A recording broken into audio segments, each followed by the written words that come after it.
आता पाहूया टॉप 9 मोठ्या बातम्या।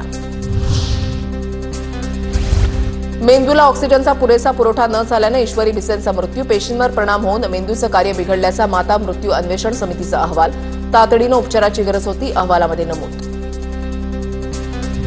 मोफत उपचाराच्या नावावर प्रकाश आमटेंकडूनही औषधांपोटी 5 लाख उकळले, विजय वडेट्टीवारांचे दीनानाथ मंगेशकर रुग्णालयावर आरोप। मंगेशकरांचं नेहरूंसमोरचं गायनही मोफत नव्हतं, वडेट्टीवारांचा पुन्हा निशाणा।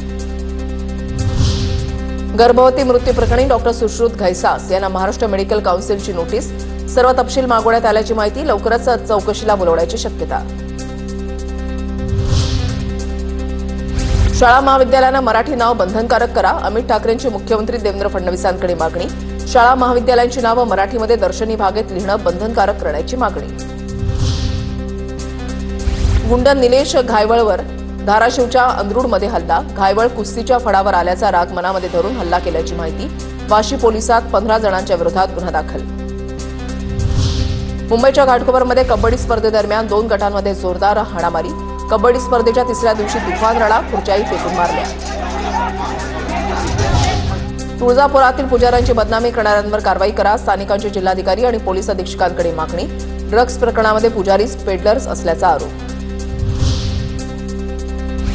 कोल्हापुरात दख्खनचा राजा ज्योतिबाचा चैत्र यात्रोत्सव, गुलाल आणि खोबऱ्याची उधळण करत ज्योतिबाच्या नावानं चांगभल्याचा जल्लोष जयघोष, मानाच्या सासन काट्याही दाखल।